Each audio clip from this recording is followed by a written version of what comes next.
اعوذ باللہ من الشیطان الرجیم بسم اللہ الرحمن الرحیم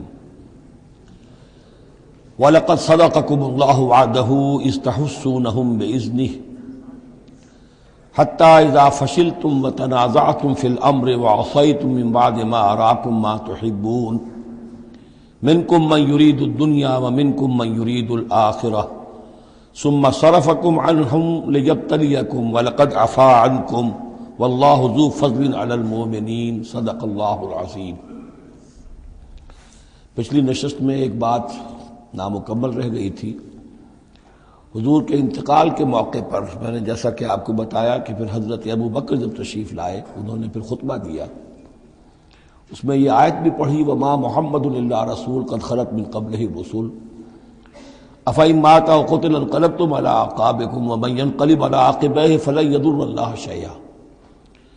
لیکن اس کے ساتھ ہی پھر جو الفاظ انہوں نے خود فرمائے اپنی طرف سے وہ بہت ہی بڑے اہم الفاظ ہیں اور بڑی جو سمجھیے کہ ہمت اور جرأت کا مظہر ہے۔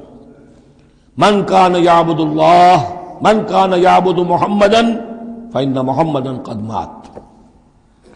جو کوئی بھی بندگی کرتا تھا پوجتا تھا محمد کی، وہ سن لے کہ محمد کا انتقال ہو گیا صلی اللہ علیہ وسلم۔ ومن کان یعبد اللہ فإن اللہ حی لا یموت، اور جو کوئی اللہ کی بندگی کرتا تھا اللہ کو پوجتا تھا وہ یاد رکھے کہ اللہ تعالیٰ زندہ ہے، اس پر موت وارد نہیں ہوگی۔ فضلوے رکوع کے بعد ہم نے 3 آیتیں اور پڑھ لی تھی، قاری صاحب نے وہ ابھی تلاوت نہیں کی ہیں نماز میں۔ اب ہم آگے چل رہے ہیں۔ وَلَقَدْ صَدَقَكُمُ اللَّهُ وَعْدَهُ۔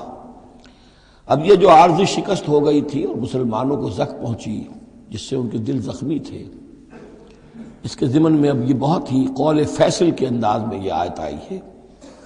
وَلَقَدْ صَدَقَكُمُ اللَّهُ وَعْدَهُ۔ دیکھو مسلمانوں، تم ہم سے کوئی شکایت نہیں کر سکتے، اللہ نے تم سے اپنا وعدہ پورا کر دیا تھا۔ اِذْ تَحُسُّونَهُم بِإِذْنِهِ، جبکہ تم انہیں قتل کر رہے تھے اللہ کے حکم سے، تہتے کر رہے تھے، فتح ہو گئی تھی، ہمارا وعدہ پورا تھا۔ حتی اذا فشلتم وتنازعتم فی الامر وعصیتم من بعد ما اراکم ما تحبون، یہاں تک کہ جب تم ڈھیلے پڑے، یہاں ڈھیلے کا ترجمہ کچھ اور بھی کیا گیا ہے، میرے نزدیک تم نے ڈسپلن کو ڈھیلا کیا۔ نظم جو ہے سم و طاعت، اور سم و طاعت میں ظاہر بات ہے کہ ایک ہی شخص کی اطاعت نہیں ہوتی۔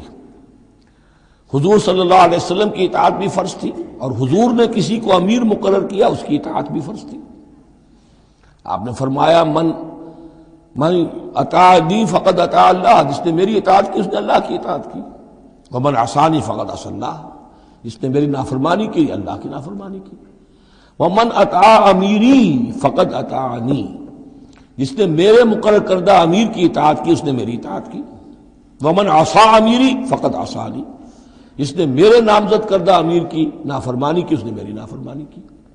تو اگرچہ حضور کے قول کی تو انہوں نے تعویل کر لی تھی کہ حضور نے تو ہم سے کہا تھا وہ شکست کی صورت میں کہ اگر ہم سب بھی اللہ کی راہ میں قتل ہو جائیں، تم دیکھو کہ چیلے اور کوے ہمارا گوشت کھا رہے ہیں، تب بھی یہاں سے مت ہٹنا۔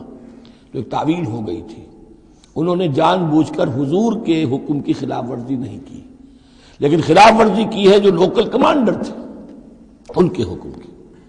ومن عصا امیری فقد عصانی، یہ ہے اصل معاملہ اجتماعی زندگی کا۔ جب تک ڈسپلن جماعت نہ ہو، سم و طاعت جو ہے کسا ہوا نہ ہو، نظم جو ہے پورا نہ ہو، اور وہ درجہ بدرجہ ہوگا۔ فوج کا ایک سپہ سالار ہے، لیکن پوری فوج میں پھر کوئی داہنا بازو ہے، میسرہ ہے، میمنہ ہے، قلب ہے، پیچھے ہے، ہراول دستہ ہے، ہر ایک کا ایک کمانڈر ہے۔ اب وہاں پر یہ کہ اگر ان کے جو بھی احکام ہیں ان سے سرتابی ہوگی تو وہ فوج جو ہے پھر جو اس کا انجام ہوگا وہ آپ کو معلوم ہے۔ تو نظم تو ہے ایک جماعت کے اندر درجہ بدرجہ جو بھی نظام سم و طاعت ہے اس کے پورے کی پابندی کرنا۔ حتی اذا فشلتم، جب تم ڈھیلے پڑ گئے، وتنازعتم فی الامر، اور امر میں تم نے جھگڑا کیا، وعصیتم من بعد ما اراکم ما تحبون، اور تم نے نافرمانی کی اس کے بعد کہ تم نے وہ چیز دیکھ لی جو تمہیں محبوب ہے۔ میری تعویل اس آیت کے بارے میں یہ ہے، اور بعض علماء نے تو خیر اس کو بہت پسند کیا ہے، بعض نے جو صحابہ کرام سے اتنا قلبی لگاؤ نہیں رکھتے انہوں نے کہا یہ خام خواہ کو صحابہ کی وکالت کرتے ہیں، میرا یہاں پہ موقف یہ ہے کہ بعد ما اراکم ما تحبون سے مراد مال غنیمت نہیں ہے، اس لیے کہ مال غنیمت کی تقسیم کا قاعدہ جو ہے غزوہ بدر کے بعد ہو چکا تھا، چاہے کوئی شخص کو جمع کرے نہ کرے برابر کا حصہ اسے ملے گا۔ یہاں من بعد ما اراکم ما تحبون سے مراد فتح ہے، اور اس کے لیے قرآن یفصل بعضہ بعضا، سورہ صف کی وہ آیت وَأُخْرَىٰ تُحِبُّونَهَا نَصْرٌ مِّنَ اللَّهِ وَفَتْحٌ قَرِیب، گویا کہ یہاں بندہ مومن کو دنیاوی کامیابی کو بھی اپنا مقصود نہیں بنانا ہے۔ کامیابی کسے پسند نہیں ہے؟ مقصود نہیں، مقصود ہے اللہ کی رضا جوئی اور اپنا فرض ادا کرنا، مقصود یہ رہے، باقی کامیابی ہو ناکامی ہو جو کچھ بھی ہو اللہ کی مرضی ہے، اللہ کی حکمت ہے، اللہ کب فتح لانا چاہتا ہے وہ بہتر جانتا ہے۔ تو یہاں من بعد ما اراکم ما تحبون اکثر نہیں سمجھا ہے کہ اس سے مراد ہے مال غنیمت کی طلب میں وہ وہاں پہرا چھوڑ کر چلے گئے، میرے نزدیک یہ بات صحیح نہیں ہے۔ یہاں پر ما تحبون سے مراد فتح ہے۔ وَلَقَدْ صَدَقَكُمُ اللَّهُ وَعْدَهُ إِذْ تَحُسُّونَهُم بِإِذْنِهِ حَتَّىٰ إِذَا فَشِلْتُمْ وَتَنَازَعْتُمْ فِي الْأَمْرِ وَعَصَيْتُم مِّن بَعْدِ مَا أَرَاكُم مَّا تُحِبُّونَ مِنكُم مَّن يُرِيدُ الدُّنْيَا، تم میں سے وہ بھی ہیں جو دنیا چاہتے ہیں، دنیا میں کامیابی ہو جائے، ہمارا بول بالا ہو جائے، حکومت ہماری قائم ہو جائے۔ مِنكُم مَّن يُرِيدُ الدُّنْيَا وَمِنكُم مَّن يُرِيدُ الْآخِرَةَ، تم میں وہ بھی ہیں جو صرف آخرت کے طالب ہیں۔ ثم صرفکم عنہم، تو گویا کہ تم ہم سے شکایت نہیں کر سکتے، کوئی شکوہ نہیں کر سکتے، لیکن جب تم نے یہ کام کیا حتی اذا فشلتم وتنازعتم فی الامر وعصیتم من بعد ما اراکم ما تحبون، اس کے بعد فرمایا ثم صرفکم عنہم لیبتلیکم، پھر اللہ نے تمہارا رخ پھیر دیا ان کی طرف سے۔ پہلے تو یہ تھا کہ وہ بھاگ رہے تھے اور تم ان کے پیچھے ان کا تعاقب کر رہے تھے، اب وہ الٹا معاملہ ہو گیا کہ اب تم پیچھے اپنی جان بچانے کے لیے ادھر ادھر جا رہے ہو۔ لیبتلیکم، تاکہ تمہیں اور ابتلا میں مبتلا کرے، امتحان اور لے تمہارا۔ وَلَقَدْ عَفَا عَنْكُمْ، لیکن ساتھ ہی معافی نامہ بھی ہے، اللہ تمہیں معاف کر چکا ہے، جو بھی خطا ہو گئی ہے، جو بھی غلطی ہو گئی ہے، کسی سے ہوئی ہے، اللہ نے معاف فرمایا۔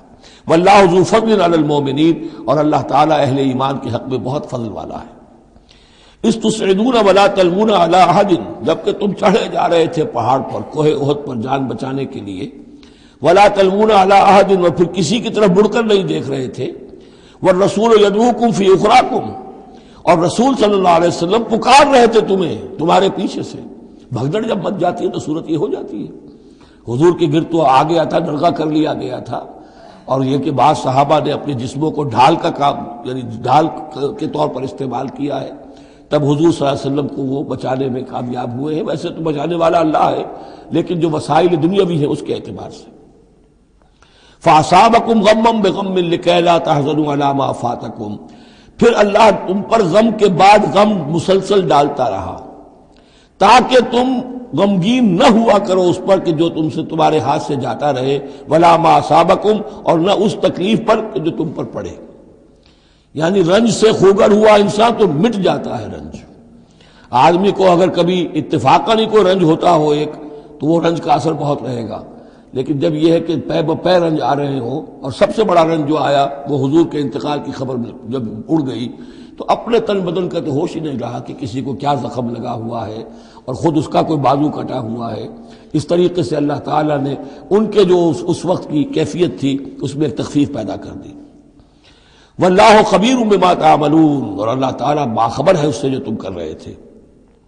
ثم انزل علیکم من بعد الغم امنۃ، پھر اس غم کے بعد اللہ تعالیٰ نے تم پر ایک اونگ، نیند سی طاری کر دی، نعاسن امنۃ نعاسن یغشا طائفۃ منکم، کہ جو تم میں سے ایک گروہ کے اوپر جو ہے وہ طاری ہو گئی۔ اور یہ نیند جو آتی ہے یہ اطمینان قلب کا مظہر ہوتی ہے، کہ جیسے اب سب کچھ انسان نے بھلا دیا اور یہ کہ ایک اس کی کیفیت جو ہے ہو گئی ہے، تو یہ اللہ کی رحمت کے طور پر ہوا۔ وَطَائِفَةٌ قَدْ أَهَمَّتْهُمْ أَنفُسُهُمْ يَظُنُّونَ بِاللَّهِ غَيْرَ الْحَقِّ، البتہ ایک گروہ ایسا تھا کہ جنہیں اپنی جانوں کی پڑی ہوئی تھی اور وہ اللہ کے بارے میں ناحق گمان کر رہا تھا، ظن الجاہلیہ، جہالت والے گمان کر رہا تھا۔ یعنی اگر کوئی بچے کھچے منافقین بھی رہ گئے تھے عبداللہ ابن ابی کے 3 سے آدمیوں کے جانے کے بعد، اگر کوئی 2-4 ہوں تو ان کا حال یہ تھا کہ اس وقت انہیں اپنی جانوں کے لالے پڑے ہوئے تھے۔ جب یہ کیفیت ہو تو وہ اون کیسے آئے گی؟ تو ان کا تو حال یہ تھا کہ ان کے دل میں وسوسے آ رہے تھے کہ اللہ نے تو مدد کا وعدہ کیا تھا، وہ مدد تو پھر جھوٹی ہو گئی، بات تو اللہ کا جو ہے اللہ کی بات سچی ثابت نہیں ہوئی۔ ظن جاہلیت ان کے دماغوں میں پیدا ہو رہا تھا۔ وَطَائِفَةٌ قَدْ أَهَمَّتْهُمْ أَنفُسُهُمْ، انہیں اپنی جانوں کے لالے پڑ گئے، يَظُنُّونَ بِاللَّهِ غَيْرَ الْحَقِّ ظَنَّ الْجَاهِلِيَّةِ، وہ اللہ کے بارے میں گمان کر رہے تھے ناحق، کیونکہ جاہلیت کا ظن تھا۔ يَقُولُونَ هَلْ لَنَا مِنَ الْأَمْرِ مِنْ شَيْءٍ، اور وہ کہہ رہے تھے کہ ہمارے لیے بھی کوئی اختیار میں حصہ ہے یا نہیں۔ ہو سکتا ہے یہ وہ لوگ ہوں جنہوں نے اس وقت بھی مشورہ دیا تھا کہ جیسے حضور کی رائے تھی کہ مدینے کے اندر ہی محصور رہ کر جنگ کی جائے، ہماری بات نہیں مانی گئی تو ہمارا بھی کوئی اختیار ہے کہ نہیں، ساری بات محمد کی چلے گی صلی اللہ علیہ وسلم۔ یہ بھی جماعتی زندگی میں ہوتا ہے، انسان جو ہے پسند نہیں کرتا، ہر شخص چاہتا ہے میری بات بھی ہو، میری بات کو بھی مانا جائے، میری رائے جو ہے وہ بھی چلے۔ آخر ہم سب اپنے امیر کی رائے ہی مانتے رہے، کیسے ہوگا؟ تو حل لنا من الامر من شیء، وہ ہمارے بھی اختیار میں کچھ ہے یا نہیں، ہمارا بھی کوئی اختیار ہے کہ نہیں۔ قل، کہہ دیجئے ان الامر کلہ للہ، امر اور اختیار تو کل کا کل اللہ کے لیے ہے۔ یخفون فی انفسہم ما لم یبدون لک، اے نبی یہ اپنے دل میں وہ بات چھپا رہے ہیں ما لا یبدون لک، جو آپ پر ظاہر نہیں کر رہے، ان کے دل میں کیا ہے اب اللہ کھول کر بتا رہا ہے۔ یقولون لو کان لنا من الامر شیء، یہ کہہ رہے ہیں کہ اگر ہمارا اختیار چلتا، ہماری رائے مانی جاتی، ہمارے مشورے پر عمل ہوتا، ما قتلنا ہاہنا، تو ہم یہاں قتل نہ ہوتے، یعنی ہمارے اتنے لوگ یہاں پر شہید نہ ہوتے۔ قل، اے نبی ان سے کہیے لو کنتم فی بیوتکم، اگر تم سب کے سب اپنے گھروں میں ہوتے، لبرز الذین کتب علیہم القتل، تب بھی جن لوگوں کے حق میں اللہ کا فیصلہ ہو چکا تھا کہ وہ قتل ہوں، وہ تو کشا کشا میدان میں پہنچ جاتے، الی مضاجعہم، جو بھی ان کے کھیت رہنے کی جگہیں تھیں اللہ کے علم میں، انہیں وہاں پہنچ جانا تھا۔ یہ تو اللہ تعالیٰ کے فیصلے ہوتے ہیں، تمہاری تدبیر سے اس کا کوئی تعلق نہیں۔ جن کے لیے یہ طے تھا اللہ کے علم میں، اللہ کی مشیت میں کہ انہیں یہ جو خلعت فاخرہ ہے، شہادت کی پہنانی ہے، وہ آتے خود بخود پہنچ جاتے، گھروں سے نکل کر آتے کشا کشا۔ وَلَيَبْتَلِيَ اللَّهُ مَا فِي صُدُورِكُمْ، اور یہ تو اللہ تعالیٰ اصل میں جھان پھٹک کر رہا ہے جو تمہارے دلوں میں ہے، اس کی ابتلا کر رہا ہے، آزما رہا ہے۔ وَلَيُمَحِّصَ مَا فِي قُلُوبِكُمْ، اور تاکہ وہ بالکل پاک اور خالص کر دے جو کچھ تمہارے دلوں میں ہے۔ وَاللَّهُ عَلِيمٌ بِذَاتِ الصُّدُورِ، اور اللہ تعالیٰ سینوں کے اندر کی مخفی باتوں کو بھی جانتا ہے۔ إِنَّ الَّذِينَ تَوَلَّوْا مِنكُمْ يَوْمَ الْتَقَى الْجَمْعَانِ، وہ لوگ کہ جو میدان جنگ سے چلے گئے اس دن جس دن کی دو جمعیتیں ایک دوسرے کے مقابلے میں آئیں۔ یہ تذکرہ ہو رہا ہے کچھ ایسے حضرات کا کہ جو جنگ کی جب شدت ہوئی تو وہ جان بچانے کے لیے جیسے کچھ لوگ کوہ احد پر چڑھے تھے، وہ ذرا اس سے آگے بڑھ کر میدان ہی سے فرار کر گئے۔ ان میں حضرت عثمان رضی اللہ تعالیٰ عنہ کا نام بھی آتا ہے۔ اب وہ کیفیت ایسی اضطراری کیفیت تھی کہ اس میں کسی سے کسی ضعف کا، کمزوری کا اظہار ہو جائے تو وہ بالکل ایک قرین قیاس بات ہے۔ جب حضرت عمر سے اظہار ہو گیا تو اور بہرحال حضرت عثمان رضی اللہ تعالیٰ عنہ کا درجہ تو ان کے بعد ہی ہے، وہ جذبات میں آ کر تلوار چھوڑ کر بیٹھ گئے۔ تو اسی طرح کی بات ہے، ان الذین تولوا منکم یوم التقى الجمعان، بے شک وہ لوگ جو ہٹ گئے میدان سے، فرار کی راہ اختیار کر گئے جس دن کے دو فوجیں آپس میں لڑی۔ انما استزلهم الشیطان بعد ما کسبوا، یہ اصل میں شیطان نے ان کے پاؤں پھسلا دیے تھے ان کے بعض افعال کی وجہ سے۔ کوئی کسی وقت تقصیر ہو گئی ہے، کوئی کوتاہی کسی وقت ہو گئی ہے، اور وہ ہر ایک سے ہو سکتی ہے، معصوم تو صرف نبی ہوتے ہیں۔ اس کی وجہ سے شیطان کو پھر موقع مل جاتا ہے کہ کسی موقع پر وہ اڑنگا لگا کر اس شخص کو، خواہ وہ کتنا ہی نیک ہو اور کتنا ہی صاحب رتبہ ہو، پھر یہ کہ کہیں کسی جگہ پھسلا دے۔ وَلَقَدْ عَفَا اللَّهُ عَنْهُمْ، اللہ انہیں معاف کر چکا ہے۔ یہ الفاظ بہت اہم ہیں، اس لیے کہ اہل تشیع نے اس چیز کو بہت اچھالا ہے۔ حضرت عثمان کی جو ہے وہ توہین کرتے ہیں، ان کے اوپر تنقید کرتے ہیں کہ یہ تو بھاگ گئے تھے میدان جنگ سے پیٹ دکھا کر، اب وہاں یہ بھول جاتے ہیں کہ اللہ تعالیٰ نے تو اعلان کیا ہے ان کی معافی کا، چاہے حضرت عثمان تھے یا اور بھی تھے۔ وَلَقَدْ عَفَا اللَّهُ عَنْهُمْ، اللہ انہیں معاف کر چکا ہے۔ اب کسی مسلمان کے لیے جائز نہیں ہے کہ ان پر زبان تان دراز کرے۔ ان اللہ غفور حلیم، یقیناً اللہ تعالیٰ معاف فرمانے والا اور حلم والا ہے، حلیم۔ یا ایھا الذین آمنوا لا تکونوا کالذین کفروا وقالوا لاخوانہم اذا ضربوا فی الارض او کانوا غزا لو کانوا عندنا ما ماتوا وما قتلوا۔ اہل ایمان تم ان لوگوں کے مانند نہ ہو جاؤ جنہوں نے کفر کیا اور جنہوں نے اپنے بھائیوں کے بارے میں کہا جبکہ وہ تھے زمین میں سفر پر نکلے ہوئے یا کسی جہاد میں شریک تھے، اگر وہاں وہ ان کا انتقال ہو گیا، لو کانوا عندنا ما ماتوا وما قتلوا، کہ اگر ہمارے پاس ہوتے تو نہ مرتے نہ قتل ہوتے۔ ہر شخص کی موت کا وقت تو معین ہے، تمہارے جیب میں، تمہاری گود میں بیٹھے ہوئے ہوں تب بھی موت آ جائے گی، چاہے وہ کہیں بڑے ہی مضبوط پہروں والے قلعوں میں ہو، موت تو وہاں بھی پہنچ جائے گی۔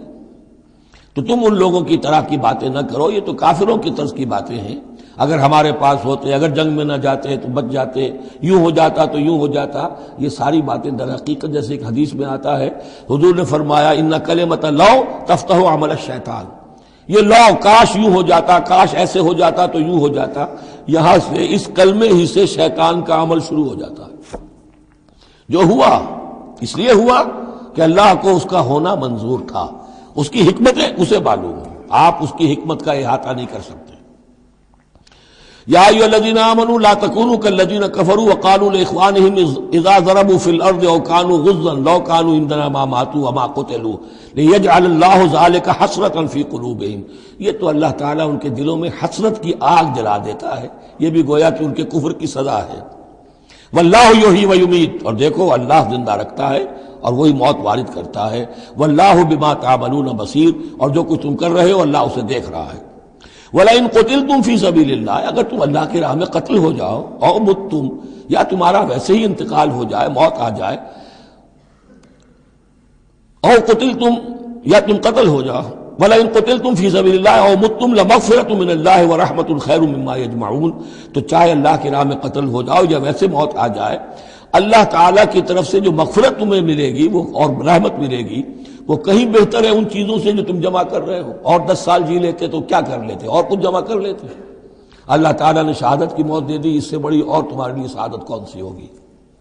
وَلَئِن مُتُّمْ أَوْ قُتِلْتُمْ لَإِلَى اللَّهِ تُحْشَرُونَ، اور چاہے تمہیں بستروں پر موت آئے، چارپائیوں پر جان نکلے، اور چاہے تم قتل ہو، ہر حال میں تمہیں بہرحال اللہ کی جناب میں جمع کر دیا جائے گا، گھیراؤ کر کے تمہارا وہاں لے جایا جائے گا، آخری منزل تو وہی ہے۔ فرق کیا ہے کہ بستر پر پڑے ہوئے دم توڑ رہے ہیں یا یہ کہ میدان جنگ کے اندر شہید ہو گئے۔ فَبِمَا رَحْمَةٍ مِّنَ اللَّهِ لِنتَ لَهُمْ، یہ آیت بھی بڑی اہم ہے سورہ مبارکہ کی، اجتماعی زندگی، جماعتی زندگی، جو بھی امیر ہوں، صاحب امر ہوں، جن کے پاس ذمہ داریاں ہوں، ان کے تحت ان کے ساتھی ہیں، آخر وہ انسان ہیں، ان کے بھی جذبات ہیں، ان کے بھی احساسات ہیں، ان کی عزت نفس بھی ہے، ان کے ساتھ نرمی کی جانی چاہیے، سختی نہیں۔ کوئی ملازم ہے، ملازم کے ساتھ آپ سختی کر سکتے ہیں، لیکن یہ تو والنٹیئرز ہیں، جو بھی آیا ہے، جو بھی حضور کے ساتھ تھا، کون تھا وہ؟ کوئی تنخواہ یافتہ سپاہی تو نہیں تھا، وہ کوئی مرسنریز تو نہیں تھے، یہ لوگ آئے ہیں ایمان کی وجہ سے آئے ہیں۔ اب بھی کوئی جماعت ہے، دینی جماعت بنی ہے، تو جو بھی لوگ اس میں کام کر رہے ہیں، تو وہ جو ساتھی ہیں ان کے ساتھ ان کے امراء کو نرم رویہ اختیار کرنا چاہیے۔ فَبِمَا رَحْمَةٍ مِّنَ اللَّهِ لِنتَ لَهُمْ، تو یہ تو اللہ کی رحمت کی بات ہے، اللہ کی رحمت کا مظہر ہے نبی کہ آپ ان کے حق میں بہت نرم ہیں۔ وَلَوْ كُنْتَ فَظًّا غَلِيظَ الْقَلْبِ، اور اگر ہوتے آپ تند خو اور سخت دل، لَانفَضُّوا مِنْ حَوْلِكَ، تو یہ آپ کے ارد گرد سے منتشر ہو جاتے، آپ کو چھوڑ کر چلے جاتے۔ کوئی کارواں سے ٹوٹا، کوئی بدگماں حرم سے، کہ امیر کارواں میں نہیں خوئے دل نوازی۔ لَانفَضُّوا مِنْ حَوْلِكَ فَاعْفُ عَنْهُمْ، اب چونکہ اتنی بڑی غلطی ہوئی تھی، بہت بڑا چرکا لگ گیا تھا مسلمانوں کو، حضور سے کہا جا رہا ہے اپنے ان ساتھیوں کے بارے میں بھی اپنے دل میں میل مت آنے دیجیے۔ غلطی ہو گئی ہے، کوتاہی ہو گئی ہے، اللہ نے معاف کر دیا ہے، فَاعْفُ عَنْهُمْ، تو آپ بھی انہیں معاف کر دیں، عام حالات میں بھی معاف کرتے رہا کریں۔ وَاسْتَغْفِرْ لَهُمْ، جو خطا ہو گئی یا ہو جائے اس پر استغفار کیا کریں ان کے لیے۔ وَشَاوِرْهُمْ فِي الْأَمْرِ، اور یہ نہ کریں کہ اب آئندہ ان کی کوئی بات نہیں سننی، نہیں، مشورے میں شامل رکھیے ان کو بھی، اور ان سے مشورہ کرتے رہا کیجئے امر میں۔ اس سے بھی باہمی اعتماد پیدا ہوتا ہے کہ ہمارا امیر ہم سے مشورہ کرتا ہے، ہماری بات کو اہمیت دیتا ہے۔ یہ بھی گویا کہ در حقیقت اجتماعی زندگی کے لیے بہت ہی ضروری بات ہے۔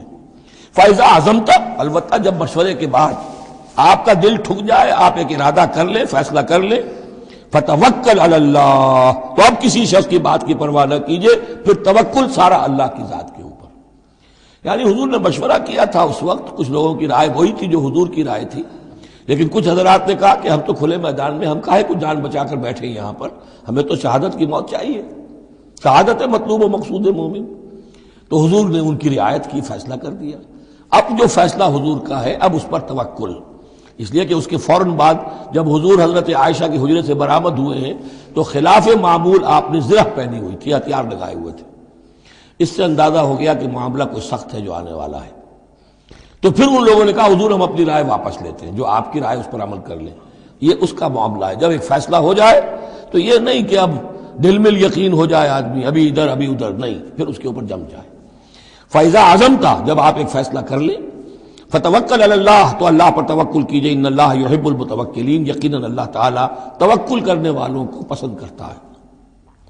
ان ینصرکم اللہ فلا غالب لکم، اے مسلمانوں دیکھو، اگر اللہ تمہاری مدد کرے گا کوئی تم پر غالب نہیں آ سکتا۔ وَإِن يَخْذُلْكُمْ، اور اگر اللہ تمہاری مدد چھوڑ دے، دستکش ہو جائے، فَمَنْ ذَا الَّذِي يَنصُرُكُم مِّن بَعْدِهِ، تو کون ہے وہ جو تمہاری مدد کرے گا اس کے بعد۔ وَعَلَى اللَّهِ فَلْيَتَوَكَّلِ الْمُؤْمِنُونَ، پس اللہ ہی پر توکل کرنا چاہیے ایمان والوں کو۔ وَمَا كَانَ لِنَبِيٍّ أَن يَغُلَّ، اور کسی نبی کی یہ شان نہیں ہے کہ وہ غل کرے۔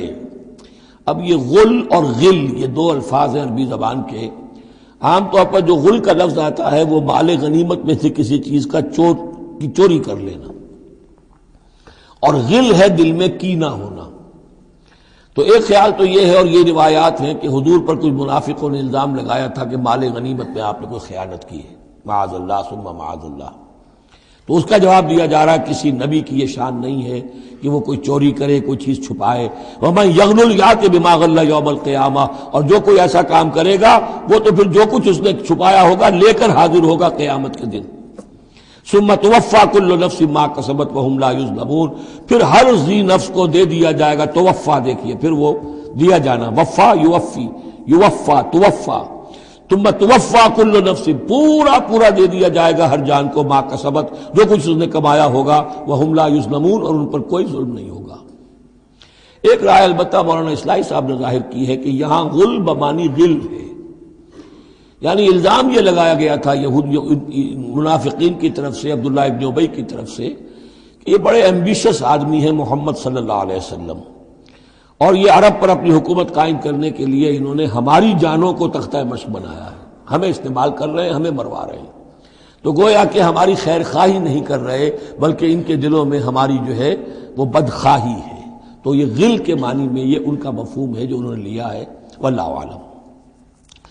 افمن اتبع رضوان اللہ کمن باء بسخط من اللہ، تو کیا بھلا وہ شخص جس نے اللہ کی رضا کی پیروی کی اس کے مانند ہو جائے گا جو اللہ کے غضب اور غصے کو کما کر لایا۔ ومأواہ جہنم، اور اس کا ٹھکانہ جہنم ہے، وبئس المصیر، اور وہ بہت ہی بری جگہ ہے پہنچنے کی۔ ہم درجات عند اللہ، ان کے بھی درجے بندیاں ہیں اللہ کے ہاں، جیسے نیکوکاروں کے درجے ہیں بدکاروں کے بھی درجے ہیں، سب بدکار برابر نہیں، سب نیکوکار برابر نہیں۔ واللہ بصیر بما یعملون، اور جو کچھ یہ کر رہے ہیں اللہ اسے دیکھ رہا ہے۔ اب یہ آیت بھی پھر دیکھیے، سورہ جو بقرہ میں 2 دفعہ آیا تھا مضمون، وہ اب تیسری مرتبہ یہاں آ رہا ہے۔ حضرت ابراہیم حضرت اسماعیل کی دعا میں مضمون آیا تھا، ربنا وابعث فیہم رسولا منہم یتلو علیہم آیاتک ویعلمہم الکتاب والحکمۃ ویزکیہم۔ پھر آ گیا تھا 18ویں رکوع کے آخر میں، کما ارسلنا فیکم رسولا منکم یتلو علیکم آیاتنا ویزکیکم ویعلمکم الکتاب والحکمہ ویعلمکم ما لم تکونوا تعلمون۔ اب یہ تیسری مرتبہ مضمون آیا، لقد من اللہ علی المؤمنین، اللہ نے بہت بڑا احسان کیا ہے اہل ایمان پر، اذ بعث فیہم رسولا من انفسہم، جب ان میں اٹھایا ایک رسول انہی میں سے، ان کی اپنی جانوں میں سے، ان کی اپنی قوم میں سے، یتلو علیہم آیاتہ، جو تلاوت کرتے سناتا ہے انہیں اس کی آیات، ویزکیہم، اور انہیں پاک کرتا ہے۔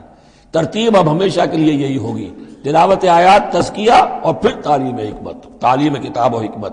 وَيُعَلِّمُهُمُ الْكِتَابَ وَالْحِكْمَةَ، اور تعلیم دیتا ہے انہیں کتاب اور حکمت کی۔ وَإِن كَانُوا مِن قَبْلُ لَفِي ضَلَالٍ مُبِينٍ، اور یقیناً اس سے پہلے یعنی رسول کی آمد سے قبل تو وہ لازماً کھلی گمراہی کے اندر مبتلا تھے۔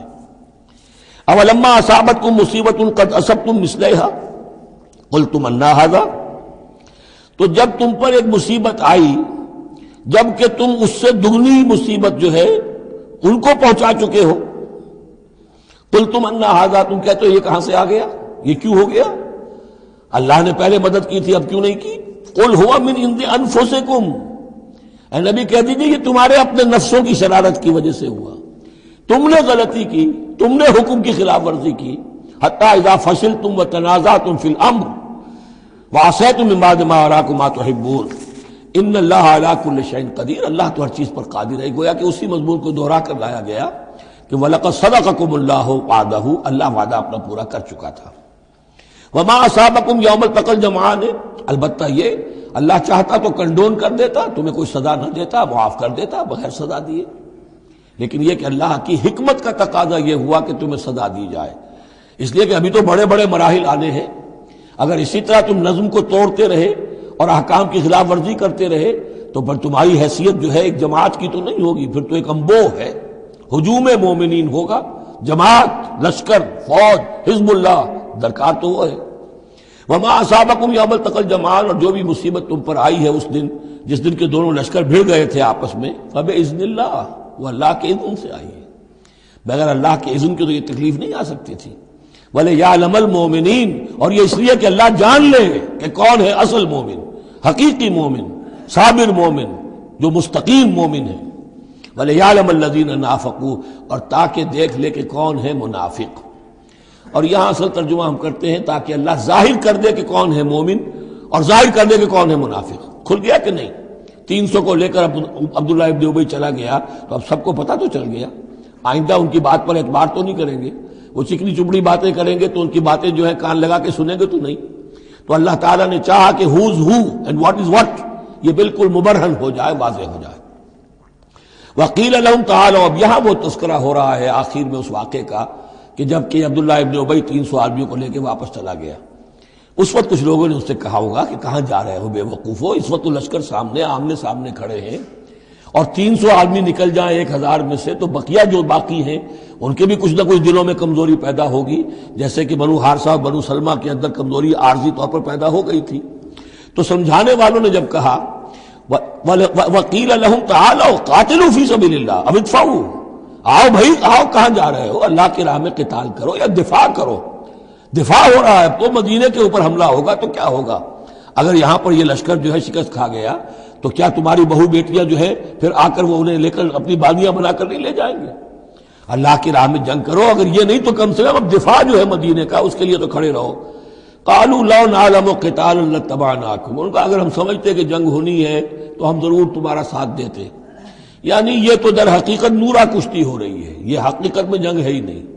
یہ محمد کے ساتھی جو مہاجرین آئے ہیں مکے سے اور یہ جو مکے سے اب آئے ہیں چڑھ کر، یہ سب ایک ہیں کہ تھیلے کے چٹے بٹے ہیں اور ہمارا ان سے کوئی سروکار نہیں۔ لو نعلم قتالا لاتبعناکم ہم للکفر یومئذ اقرب منہم للایمان، اس دن وہ ایمان کی نسبت کفر سے قریب تر تھے۔ یقولون بافواہہم ما لیس فی قلوبہم، وہ اپنے منہوں سے وہ بات کہہ رہے ہیں جو ان کے دلوں میں نہیں ہے۔ واللہ عالم بما یکتمون، اور جو کچھ وہ چھپا رہے ہیں وہ اللہ کے علم میں ہے۔ الذین قالوا لاخوانہم وقعدوا لو اطاعونا ما قتلوا، یہ وہ لوگ ہیں کہ جنہوں نے کہا، ان کے جو بھائی جو وہاں پر ابو سلمان صادق الایمان تھے جو وہاں شہید ہو گئے، تو جو لوگ بیٹھے رہے تھے انہوں نے کہا لو اطاعونا ما قتلوا، اگر وہ بھی ہمارے ساتھ آ گئے ہوتے، ساتھ ہمارے چلے آتے، 300 ہم آئے تھے، وہ اور بھی آ جاتے تو قتل نہ ہوتے۔ قل فادرؤوا عن انفسکم الموت ان کنتم صادقین، تو اے نبی ان سے کہیے اچھا اگر سچے ہو تو اپنی جانوں سے موت کو ہٹا کر دکھاؤ، کیا موت سے بچے رہو گے؟ کیا موت یہاں گھروں میں نہیں آئے گی؟ ولا تحسبن الذین قتلوا فی سبیل اللہ امواتا، اب وہ پھر آیت آ گئی 19ویں رکوع کی، ولا تقولوا لمن يقتل فی سبیل اللہ امواتا بل احیاء ولکن لا تشعرون، سورہ بقرہ اس کے 19ویں رکوع کی آیت ہے۔ اور یہاں وَلَا تَحْسَبَنَّ الَّذِينَ قُتِلُوا فِي سَبِيلِ اللَّهِ أَمْوَاتًا، ہرگز نہ سمجھنا ان لوگوں کو جو اللہ کی راہ میں قتل ہو جائیں کہ وہ مردہ ہیں، بل احیاء، بلکہ وہ تو زندہ ہیں، عند ربہم یرزقون، اپنے رب کے پاس انہیں رزق مل رہا ہے، رزق پا رہے ہیں، فرحین بما آتاہم اللہ من فضلہ، وہ تو خوشیاں منا رہے ہیں، شادیانے بجا رہے ہیں جو کچھ اللہ نے اپنے فضل سے ان کو عطا کیا ہے، وَيَسْتَبْشِرُونَ بِالَّذِينَ لَمْ يَلْحَقُوا بِهِم مِّن خَلْفِهِمْ، اور ابھی وہ خوش وقت ہو رہے ہیں، خوشخبریاں حاصل کر رہے ہیں کہ ہمارے اور بھائی بھی جو پیچھے رہ گئے، ابھی شہادت کی خلت انہیں نہیں ملی، وہ بھی آئیں، اور جو ہمیں اللہ تعالیٰ نے ناز و نعم کے اندر اس وقت رکھا ہوا ہے اس سے وہ بھی شاد کام ہو جو ان کے پیچھے ہیں۔ اللہ خوف علیہم ولا هم یحزنون، کہ ان پر کوئی نہ خوف ہوگا اور نہ وہ کسی حزن سے دوچار ہوں گے۔ یستبشرون بنعمت من اللہ وفضل، اور وہ تو خوشیاں منا رہے ہیں اللہ تعالیٰ کی نعمت کی وجہ سے اور اس کے فضل کی بنا پر، وَأَنَّ اللَّهَ لَا يُضِيعُ أَجْرَ الْمُؤْمِنِينَ، اور یہ اس بات پر کہ اللہ تعالیٰ اہل ایمان کے اجر کو ضائع نہیں کرتا۔ الَّذِينَ اسْتَجَابُوا لِلَّهِ وَالرَّسُولِ مِن بَعْدِ مَا أَصَابَهُمُ الْقَرْحُ۔ اب یہاں اصل میں جو آیات آ رہی ہیں اس کے بارے میں دو قسم کی روایات ہیں تاریخ کی۔ ایک تو پختہ واقعہ یہ ہے کہ حضور صلی اللہ علیہ وسلم نے جب یہ پتہ چل گیا کفار چلے گئے، اب جو بھی کچھ ضروری کام تھے وہ کیے، جو بھی شہداء سے دفنایا، پھر اچانک آپ کو خیال آیا کہ یہ کفار چلے گئے ہیں، لیکن ہو سکتا ہے انہیں اپنی غلطی کا احساس ہو کہ مسلمان جو ہیں اس وقت تو یوں سمجھیے کہ وہ بالکل اس حالت میں تھے کہ ہم ختم کر سکتے تھے کہ دوبارہ نہ آ جائے، سیکنڈ تھاٹ نہ ہو۔ تو آپ نے فیصلہ کیا لوگوں مسلمانوں چلو تعاقب کرو تاکہ انہیں معلوم ہو جائے کہ ہماری ہمت ہاری ہوئی نہیں ہے، انہیں پتہ چلے گا کہ مسلمان اس وقت بھی اس کیفیت میں کہ ہمارے تعاقب میں آ رہے ہیں، تو پھر وہ جرأت نہیں کریں گے۔ تو اس وقت اہل ایمان جو تھے انہوں نے اس کے باوجود کہ جسم جو ہے زخموں سے چور چور تھے، اتنا بڑا صدمہ پہنچا تھا، پھر وہ تیار ہو گئے اور حضور 8 میل تک ہمراہ الاسد تک چل کر آئے مدینے سے باہر، اور وہاں جو ہے ابو سفیان کو وہ خیال فی الواقع آ چکا تھا اور وہ لوٹنے کی فکر کر رہا تھا۔ ایک تاجر ادھر سے آ رہا تھا، اس نے کہا تھا جا کے مسلمانوں سے بتا دو کہ میں بہت بڑا لشکر لے کر آ رہا ہوں فوراً۔ تو آ کر انہوں نے کہا بھی، لیکن اس کے بعد انہوں نے کہا کہ جو بھی ہو سو ہو، جو اللہ کا حکم ہے اس کے رسول کا حکم ہے، ہم تو کمر کس کے آ گئے ہیں۔ اسی طرح کا واقعہ بیان ہوتا ہے کہ ابو سفیان جاتے ہوئے یہ کہہ گیا تھا کہ اب اگلے سال دوبارہ ملاقات ہوگی بدر میں، یعنی 1 سال پہلے بدر میں جنگ ہوئی تھی، اب 1 سال کے بعد جو ہے یہ احد میں ہم آ گئے مدینے پر حملہ آور ہو کر، اب ہمارے تمہارے درمیان تیسرا مقابلہ بدر میں ہوگا اگلے سال، وہ بدر صغریٰ کہلاتا ہے۔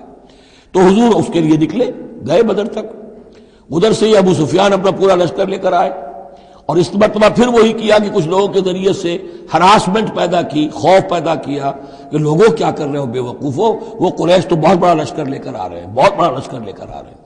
تو اس کے جواب میں مسلمانوں نے وہ صبر والے کلمات کہے جو آ رہے ہیں۔ تو یہ دونوں یہ الفاظ جو ہیں، یہ آیات دونوں پر منطبق ہو سکتی ہیں۔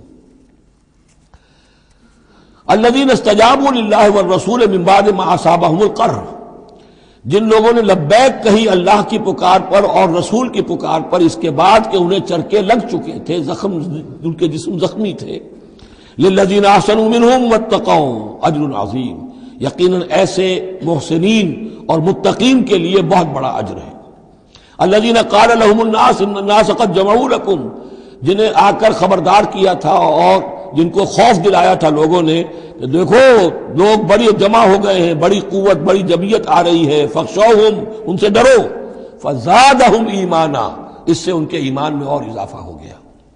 وقالوا حسبنا اللہ ونعم الوکیل، اور انہوں نے کہا اللہ ہمارے لیے کافی ہے اور اس کا سہارا سب سے اچھا سہارا ہے۔ فانقلبوا بنعمت من اللہ، ابو سفیان کو جب پتا چلا کہ محمد تو ہمارے تعاقب میں آ رہے ہیں تو انہیں عافیت اسی میں سمجھی کہ وہ پھر سیدھا مکہ کی طرف رخ کر لیا، اور یہی معاملہ ہوا ہے کہ بدر صغریٰ جو دوسری مرتبہ وہ بدر میں آنے کا، جب اس نے سنا کہ محمد رسول اللہ تو اپنے پورے ساتھیوں کے ساتھ آ گئے ہیں تو کوئی کنی کترا کر اور طرح دے کر نکل گیا، مقابلے میں نہیں آیا۔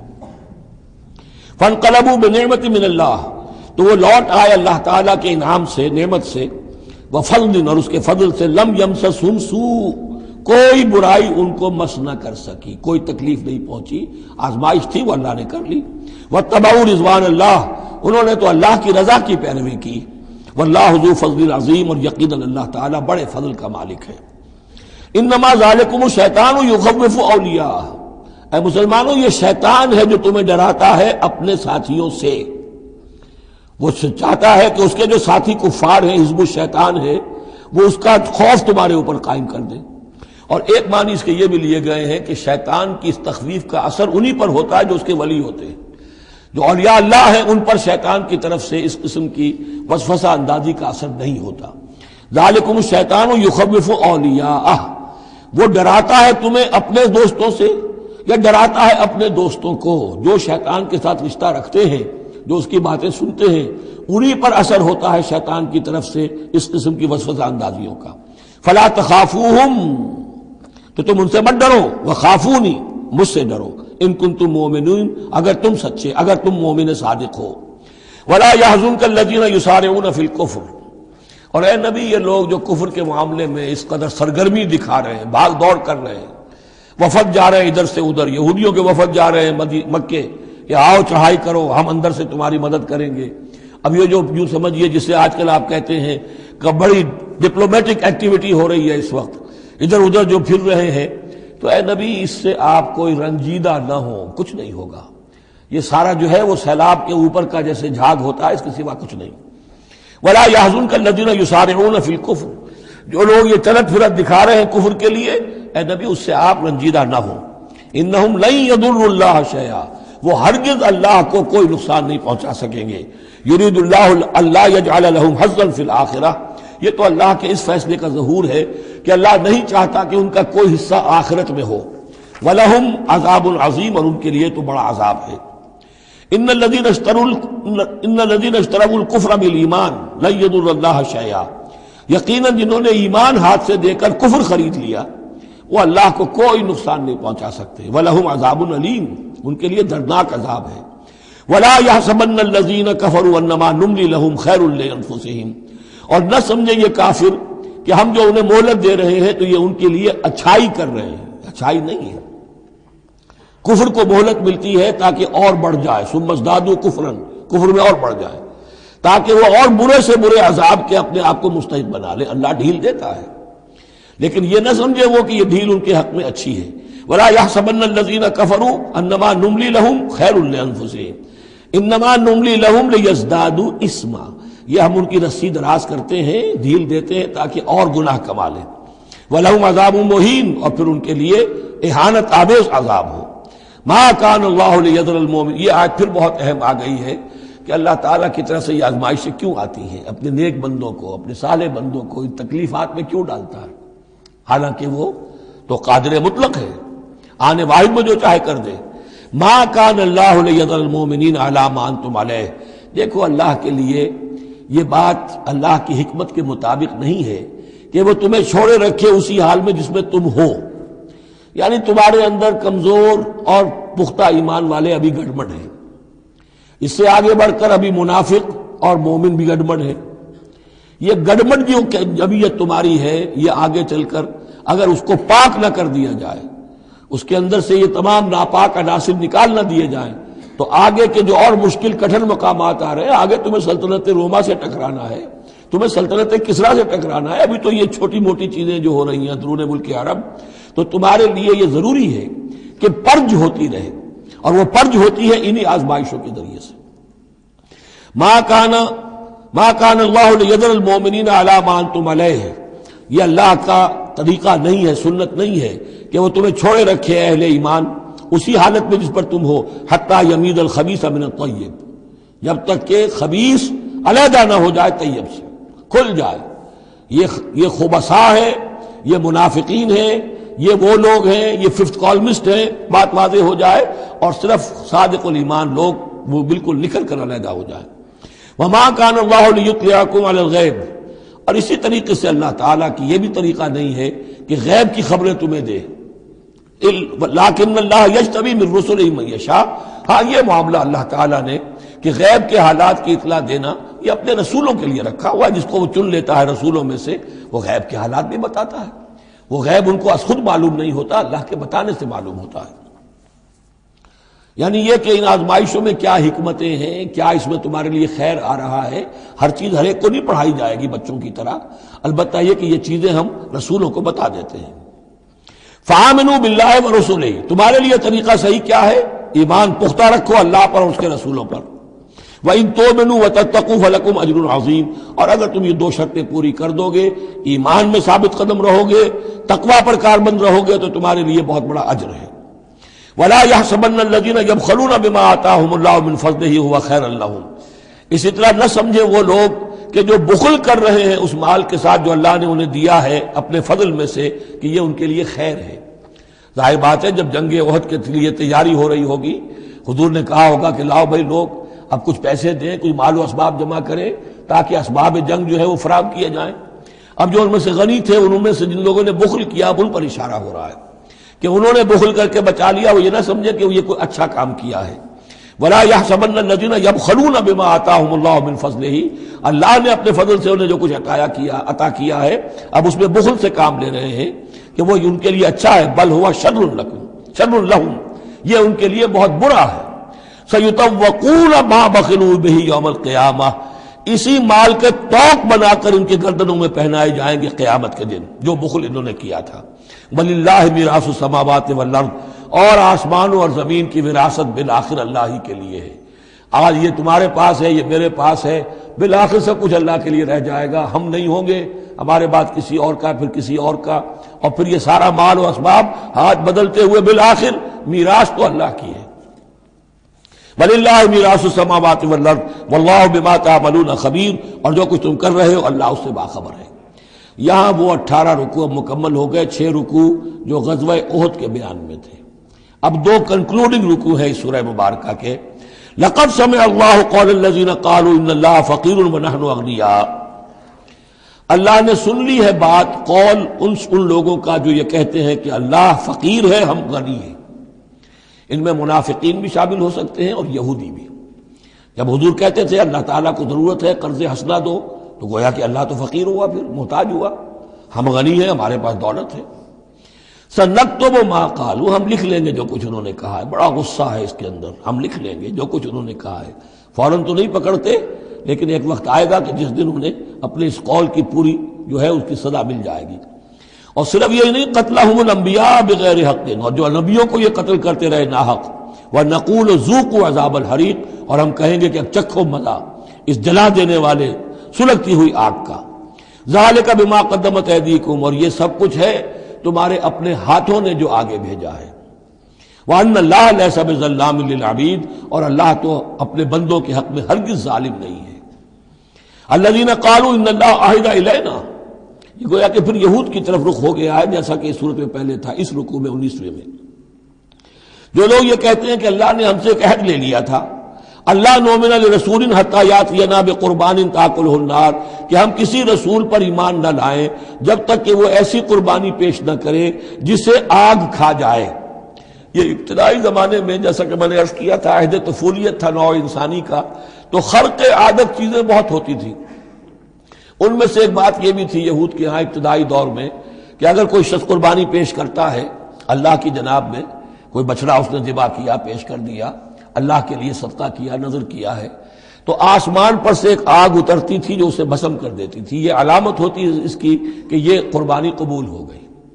جیسے حابیل اور قابیل کے قصے میں ہے کہ دونوں نے کچھ پیش کیا، قربا قربانا فتقبل من احدہما ولم یتقبل من الآخر، ایک کی قبول ہو گئی دوسری کی نہیں ہوئی. پتہ کیسے چلا؟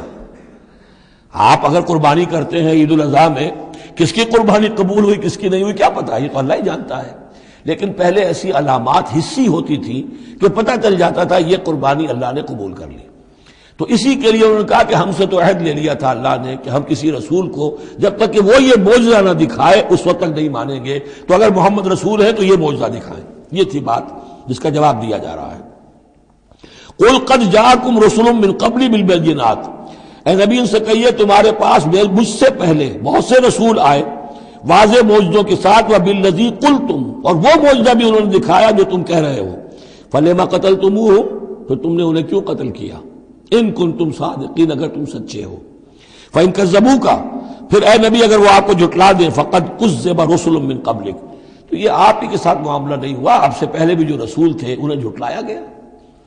گویا کہ یہ تو اس راستے کی ایک عام جو ہے وہ تجربہ ہے جو آپ کو بھی کرنا پڑے گا جو اس سے پہلے نبیوں کے ساتھ ہوا ہے. جاؤ بالبینات، وہ بھی آئے تھے واضح نشانیاں لے کر، واضح معجزات کے ساتھ، والزبر، اور صحیفے لے کر، والکتاب المنیر، اور روشن کتاب لے کر۔ کل نفس ذائقۃ الموت، ہر ذی نفس کو موت کا مزہ چکھنا ہے، ایک دن تو موت آ جائے گی۔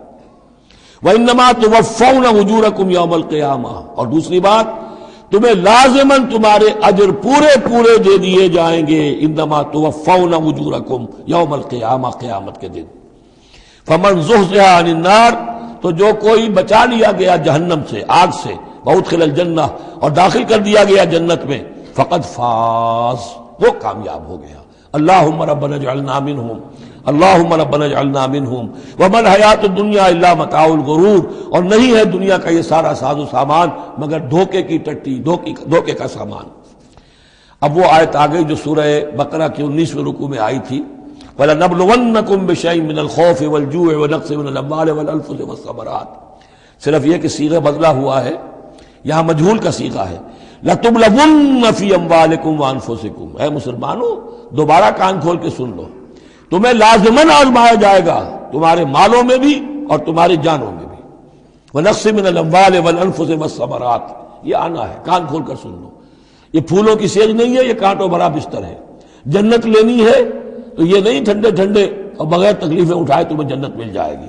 ام حسبتم ان تدخلوا الجنہ وَلَتَسْمَعُنَّ مِنَ الَّذِينَ أُوتُوا الْكِتَابَ مِنْ قَبْلِكُمْ وَمِنَ الَّذِينَ أَشْرَكُوا أَذًى كَثِيرًا، اور تمہیں لازماً سننی پڑیں گی ان لوگوں سے بھی کہ جنہیں تم سے پہلے کتاب دی گئی تھی، اور ان مشرکین سے بھی اذًا کثیرا، بڑی تکلیف دہ باتیں سننی پڑیں گی۔ سنو اور صبر کرو، جیسے حضور سے ابتدا میں کہا گیا تھا وَاصْبِرْ عَلَىٰ مَا يَقُولُونَ وَاهْجُرْهُمْ هَجْرًا جَمِيلًا، جو کچھ یہ کہہ رہے ہیں سنیے اور صبر کیجیے۔ اور ہمیں خوب معلوم ہے، کسی نے آ کر کہہ دیا مجنون ہے، کسی نے کہہ دیا شاعر ہے، کسی نے کہا ساحر ہے، کسی نے کہا مسحور ہے۔ وَلَقَدْ نَعْلَمُ أَنَّكَ يَضِيقُ صَدْرُكَ بِمَا يَقُولُونَ، اے نبی ہمیں خوب معلوم ہے کہ جو کچھ یہ کہہ رہے ہیں، جو کچھ آپ کو سننا پڑ رہا ہے ان کی زبانوں سے، اس سے آپ کا سینہ بھیجتا ہے، آپ کو تکلیف پہنچتی ہے، لیکن صبر کیجیے۔ وہی بات ہے جو کہی جا رہی ہے مسلمانوں سے، وَإِن تَصْبِرُوا وَتَتَّقُوا فَإِنَّ ذَلِكَ مِنْ عَزْمِ الْأُمُورِ، اور اگر تم صبر کیے رہو گے، ثابت قدم رہو گے، اور تقویٰ کی رشید اختیار کیے رکھو گے، فَإِنَّ ذَلِكَ مِنْ عَزْمِ الْأُمُورِ، تو یہ بڑے ہمت کے کاموں میں سے ہے۔ وَإِذْ أَخَذَ اللَّهُ مِيثَاقَ الَّذِينَ أُوتُوا الْكِتَابَ، اور یاد کرو جب کہ اللہ نے جن کو کتاب دی تھی ان سے ایک قول و قرار لیا تھا، ایک میثاق لیا تھا، لَتُبَيِّنُنَّهُ لِلنَّاسِ وَلَا تَكْتُمُونَهُ، تم لازماً اسے واضح کرو گے لوگوں کے لیے، چھپاؤ گے نہیں۔ تم نے علم کو چھپا لیا، علم تو عام کرنے کی شے ہے۔ لَتُبَيِّنُنَّهُ لِلنَّاسِ وَلَا تَكْتُمُونَهُ، اسے چھپاؤ گے نہیں۔ فَنَبَذُوهُ وَرَاءَ ظُهُورِهِمْ، اس عہد کو انہوں نے اپنی پیٹھوں کے پیچھے پھینک دیا۔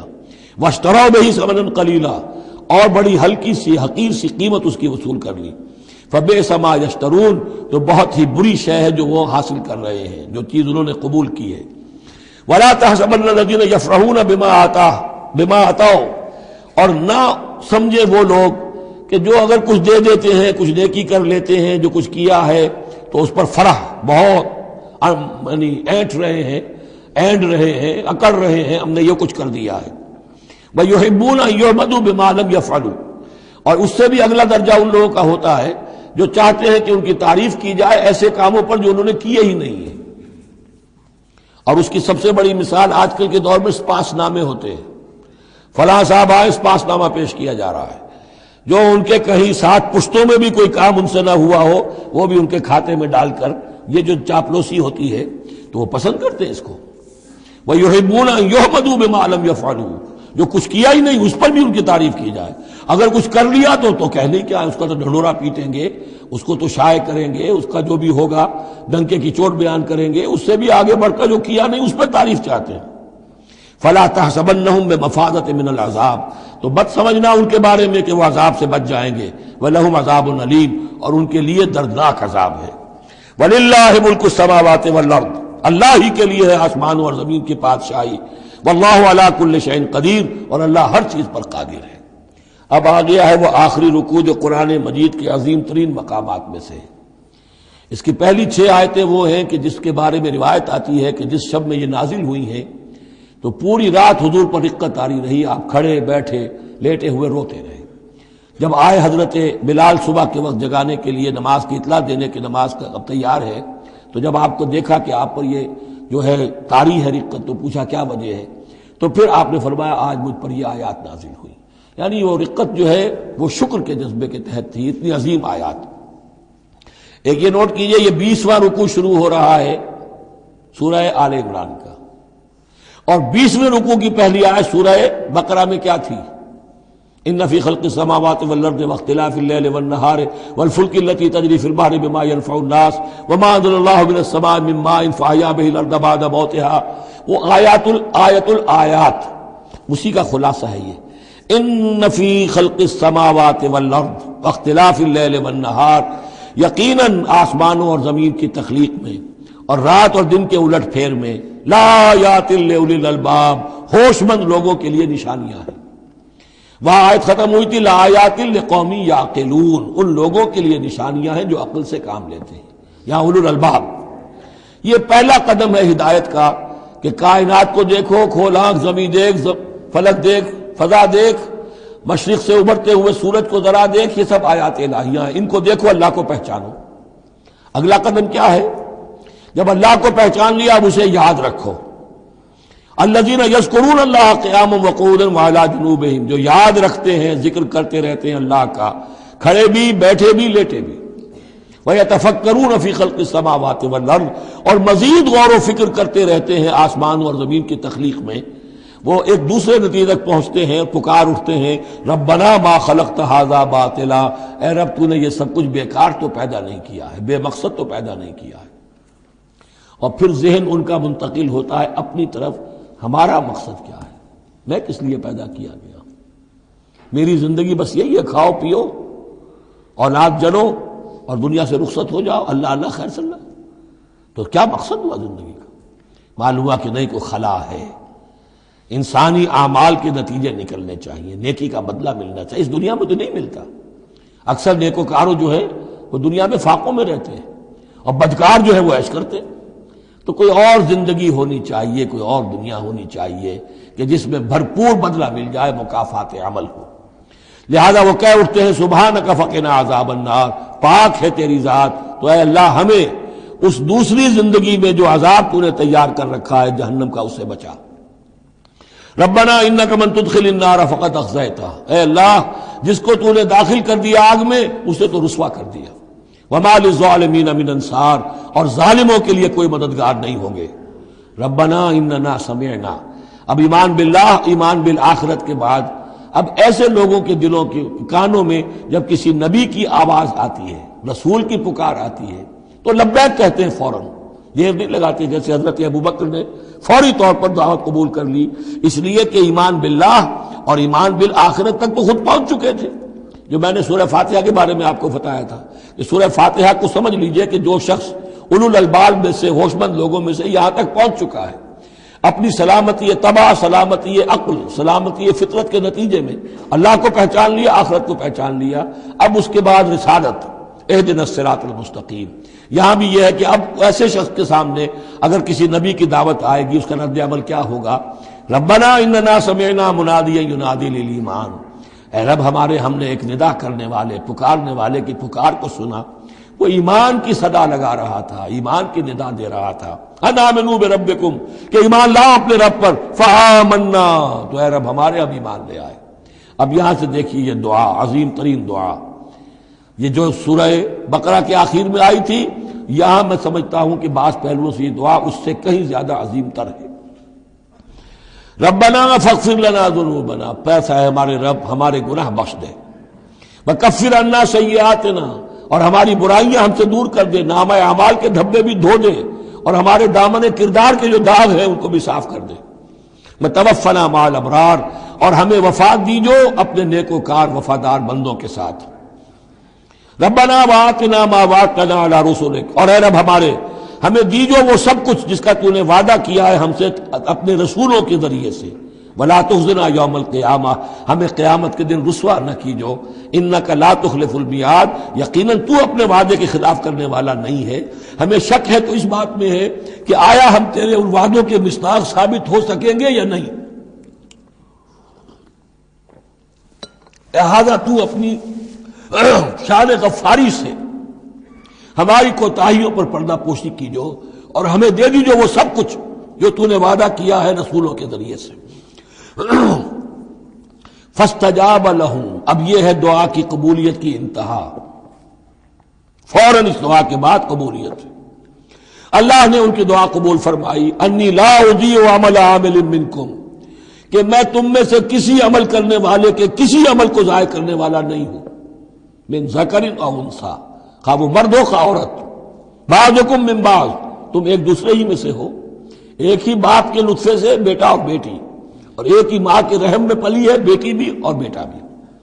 فالذین ہاجروا، تو میرے وہ بندے اور اے میرے وہ بندوں جنہوں نے یہ کام کیے میرے لیے، فالذین ہاجروا، جنہوں نے ہجرت کی، واخرجوا من دیارہم، جو اپنے گھروں سے نکال دیے گئے، واوذوا فی سبیلی، جنہیں میری راہ میں ایذائیں پہنچائی گئیں، وقاتلوا، اور انہوں نے میری راہ میں جنگ کی، وقتلوا، جانیں بھی دے دی، قتل ہو گئے، لَأُكَفِّرَنَّ عَنْهُمْ سَيِّئَاتِهِمْ، کوئی شک ہی نہیں، لازماً میں ان سے ان کی برائیوں کو دور کر دوں گا، ان کے نامہ اعمال میں کوئی دھبے ہوں گے انہیں بھی دھو دوں گا، وَلَأُدْخِلَنَّهُمْ جَنَّاتٍ تَجْرِي مِن تَحْتِهَا الْأَنْهَارُ، اور لازماً داخل کروں گا انہیں ان باغات میں جن کے نیچے نہریں بہتی ہیں، ثوابا من اللہ، اور یہ بدلہ ہوگا اللہ کے پاس سے، واللہ عنده حسن الثواب، اور یقیناً اچھا بدلہ اللہ ہی کے پاس ہے۔ اب اس کے بعد جو 4 آیتیں رہ گئی، 5 آیتیں، یہ پھر ایک کنکلوڈنگ ہے تمام پر، چونکہ اس وقت اس صورت میں کچھ یہود کا ذکر ہوا، نصارہ کا، اہل کتاب کا، اہل ایمان کا، مشرکین کا بھی۔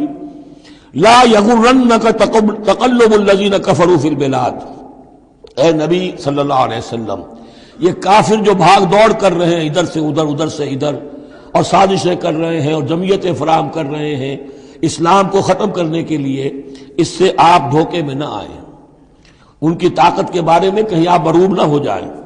لا یغرنک تقلب الذین کفروا فی البلاد متاع قلیل، یہ ہم نے تھوڑی دیر کے لیے انہیں ساز و سامان دے دیا ہے، ثم ماواہم جہنم، پھر ان کا ٹھکانہ جو ہے وہ تو جہنم ہی ہے، وبئس المہاد، اور وہ بہت برا ٹھکانہ ہے۔ لیکن الذین اتقوا ربہم، اس کے برعکس جن لوگوں نے اللہ کا اپنے رب کا تقوی اختیار کیا، لہم جنات تجری من تحتہا الانہار خالدین فیہا، ان کے لیے باغات ہوں گے جن کے دامن میں ندیاں بہتی ہوں گی، اس میں وہ ہمیشہ ہمیشہ رہیں گے، نزلا من عند اللہ، اور یہ بھی ابتدائی مہمان نوازی ہوگی اللہ کی طرف سے، نزل، وما عند اللہ خیر للابرار، اور مزید جو اللہ کے پاس ہے وہ بہت بہتر ہے نیکوکار لوگوں کے لیے۔ یہ نوٹ کر لیجئے، جو میں نے وہ حدیث کے الفاظ بار بار سنائے کہ جنت کی اصل نعمتیں وہ ہے ما لا عین رات ولا اذن سمعت وما خطر علی قلب بشر، یہ جو کچھ قرآن میں ذکر ہے یہ نزل ہے، ابتدائی مہمان نوازی ہے۔ وَإِنَّ مِنْ أَهْلِ الْكِتَابِ لَمَنْ يُؤْمِنُ بِاللَّهِ وَمَا أُنزِلَ إِلَيْكُمْ، اور اہل کتاب میں وہ بھی ہیں، اچھے لوگ بھی ہیں جو ایمان رکھتے ہیں اللہ پر بھی، وَمَا أُنزِلَ إِلَيْكُمْ، اور اس پر بھی جو تم پر نازل کیا گیا، وَمَا أُنزِلَ إِلَيْهِمْ، اور اس پر بھی جو ان کی طرف نازل کیا گیا، خاشعین للہ، ان کے دلوں میں اللہ کا خوف ہے، عجز کرتے ہیں، عاجزی اور تواضع برتتے ہیں، لا یشترون بآیات اللہ ثمنا قلیلا، وہ اللہ کی آیات کو حقیر سی قیمتوں پر فروخت نہیں کرتے، اولئک لہم اجرہم عند ربہم، یقیناً ایسے لوگوں کا اجر ان کے رب کے پاس محفوظ ہے، ان اللہ سریع الحساب، یقیناً اللہ تعالی حساب لینے میں دیر نہیں لگاتا۔ آخری آیت پھر بہت جامع ہے، یا ایھا الذین آمنوا، اہل ایمان، اصبروا، صبر کرو، وصابروا، صبر میں اپنے دشمنوں سے بڑھ جاؤ۔ مصابرت جو ہے باب مفاعلہ، اس میں مقابلہ آتا ہے، ایک تو ہے صبر کرنا، ایک صبر وہ بھی تو کر رہے ہیں نا، ان یمسسکم قرح فقد مس القوم قرح مثلہ، تمہیں چرکا آج لگا ہے، 1 سال پہلے انہیں چرکا لگا تھا، 70 مارے گئے تھے، اور وہ 1 سال کے اندر پھر آگے چڑھائی کر کے، تو تم اپنا دل جو ہے غمگین کر کے کیوں بیٹھے ہوئے ہو؟ تو تمہیں تو ان سے بڑھ کر صبر کرنا ہے، ان سے بڑھ کر قربانیاں دینی ہے، تبھی تو تم در حقیقت اللہ تعالیٰ کے صحیح وفادار ثابت ہوگے۔ یا ایھا الذین آمنوا اصبروا وصابروا ورابطوا، رابطوا مرابطہ جو ہے پہرے کو بھی کہتے ہیں، اور یہ کہ ربط، نظم، ڈسپلن، مضبوط، مربوط، وہ جو آیا حتی اذا فشلتم وتنازعتم فی الامر، تم نے ڈھیلا کیا اپنا نظم، تم نے جو ہے وہ سب و طاعت کے اندر کمی کی، لہذا تمہارے اوپر یہ اللہ تعالیٰ کی طرف سے صدا آ گئی۔ یا ایھا الذین آمنوا اصبروا وصابروا ورابطوا، اہل ایمان صبر پر جاگزی رہو اور صبر کے مقابلے میں دوسروں سے آگے نکل جاؤ، ورابطوا اور مربوط رہو، واتقوا اللہ لعلکم تفلحون، اور آخری اور اہم ترین چیز اللہ کا تقوی اختیار کیے رکھو تاکہ تم فلاح پاؤ۔ یہ سب کچھ کرو گے تو فلاح ملے گی، ایسے ہی گھر بیٹھے فلاح نہیں ملتی۔ بارک اللہ لی ولکم فی القرآن العظیم ونفعنی وإیاکم بالآیات والذکر الحکیم۔